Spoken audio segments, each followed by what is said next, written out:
Hello friends, welcome to commerce tech. मेरा नाम है यशमेश्वरी और आज हम बात करने आपसे जीएसटी 9C का टेबल नंबर 5 के बारे में। ठीक है, मतलब on the base table number 5 में क्या क्या चीज़ दी होती हैं उसके बारे में बात करेंगे डिटेल से। ठीक है, ओनली ऑन टेबल नंबर 5। तो पहले आते हैं हम होम ऑप्शन में। होम में आपको देखो 4 ऑप्शन मिलते हैं ऊपर। पहले में आप कर सकते हैं जनरेट जीएसएन फाइल 9C के लिए। अगर मान लो आपने अपनी पूरी टेबल पूरी भर ली है 5 टू लेके आपकी 16 लास्ट तक, आपने जो टेबल्स हैं आपकी एक्सेल शीट्स की वो आपने भर दी हैं, तो आपको कंप्लीट है अगर 9C, तो आप उस केस में यहाँ पे क्लिक करके आप अपनी जीएसएन जनरेट कर सकते हैं। अगर आप प्रीव्यू देखना चाह रहे हैं उसका एज अ ड्राफ्ट में पीडीएफ में, तो आपको सबसे नीचे वाला जो ऑप्शन है ये वाला सेकंड नंबर पे, ये वाला आपको यूज़ करना पड़ेगा उसके लिए।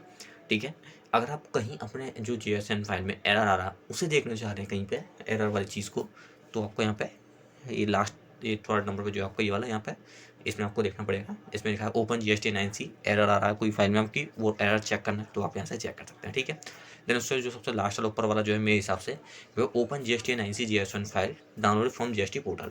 इन द केस मान लो आपकी मतलब जीएसटी 9C फाइल हो जाती है, उसकी जीएसएन डाउनलोड करके आप इसमें देख सकते हैं।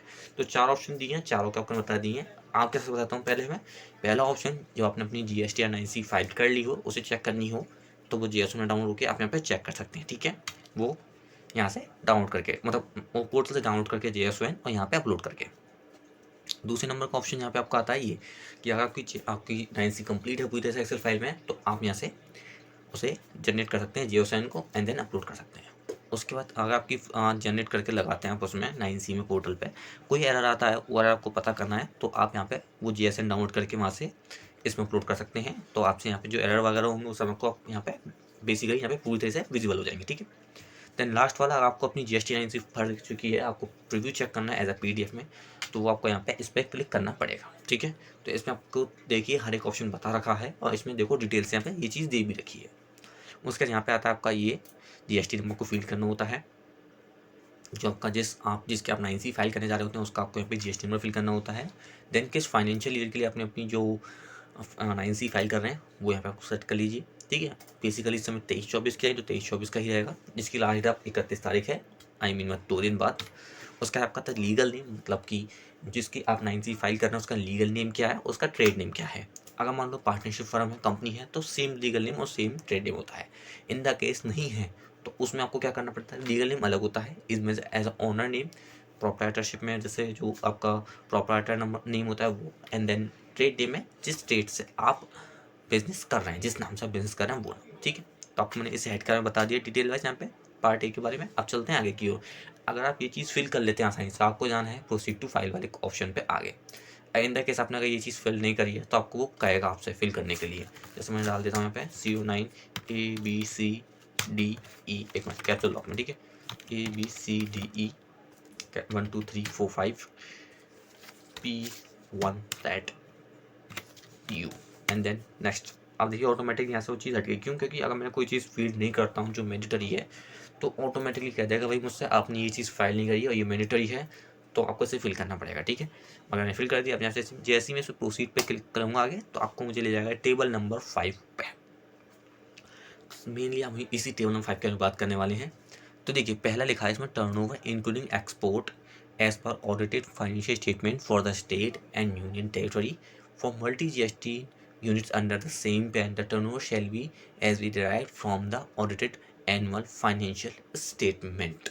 इसमें लिखा है कि आपने जो अपनी ऑडिट कराई है under the same PAN base या जैसे भी आपकी हो,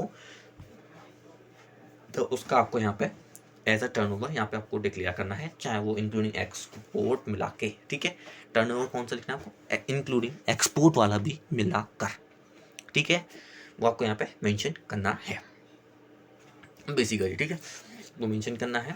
एंड देन उसके पहले कॉलम में इसमें लिखा है चाहे आपका for multi GST under units under same PAN हो, कोई दिक्कत नहीं, कैसे भी हो आपको यहाँ पे मेंशन करना है।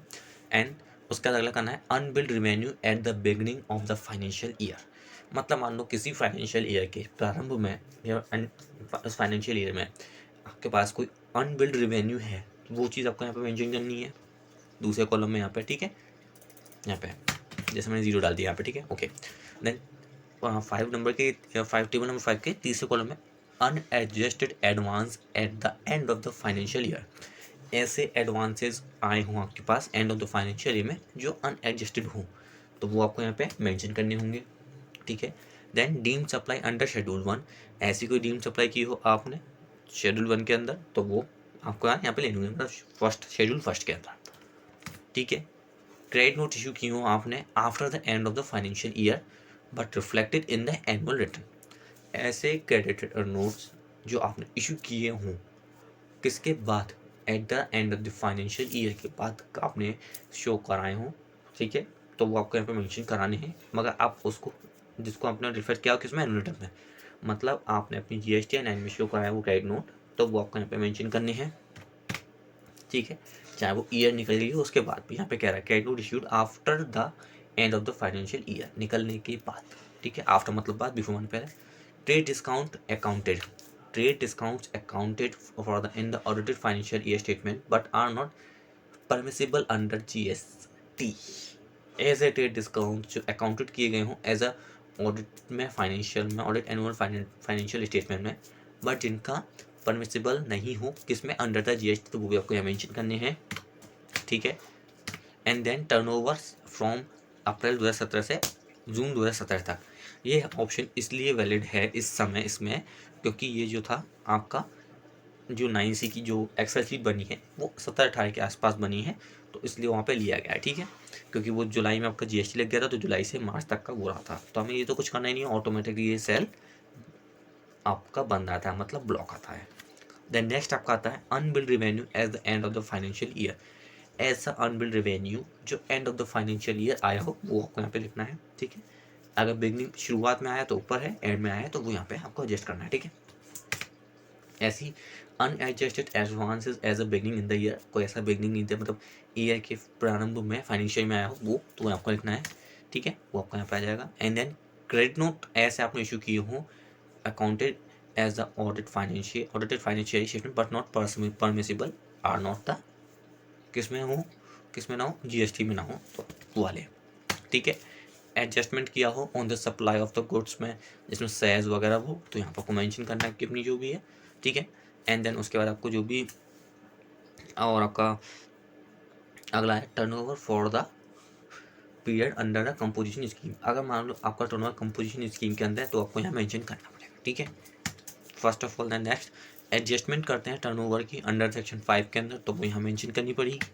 एडजस्टमेंट करते हैं टर्नओवर की due to the foreign exchange fluctuation के तहत, तो आपको यहाँ मेंशन करनी पड़ेगी, ऐसा कुछ है तो।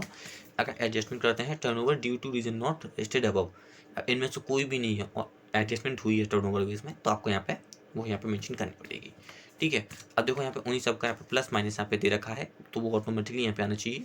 एंड देन आपने जो 9 में दिखाया है वो भी यहाँ पे आना चाहिए। इन द केस दोनों में डिफरेंस होता है, इसमें और इसमें डिफरेंस होता है, यहाँ पे डिफरेंस आता है, तो आपका वो अनरिकंसिल्ड टर्नओवर माना जाएगा, जिसका आपको रिप्लाई टेबल नंबर 6 में यहाँ पे देना होगा, ठीक है। शीट नंबर 6 है, टेबल नंबर 6 यहाँ पे आपको मेंशन करना होगा उसके बारे में कि ऐसा क्यों हो रहा है या हमारा क्यों इस तरह से यहाँ पे आया है। तो बेसिकली आपको मैंने टेबल नंबर 5 के अंदर बताया है टोटल ए से लेके क्यू तक के बारे में, ठीक है। ज़रूरी नहीं आपकी हर चीज़ हो, अब मान लो किसी की कंपोजिशन भी रही है और रेगुलर भी रही है, तो उस केस में कंपोजिशन का टर्नओवर यहाँ पे मिक्स आएगा, यहाँ पे लिखा हुआ आपका कंपोजिशन का, ठीक है, जैसे मैंने यहाँ पे लिख दिया कंपोजिशन वाला, यहाँ पे लिखा हुआ आएगा। एंड देन आपका ऑडिट वाला टर्नओवर यहाँ पे लिखा हुआ आएगा,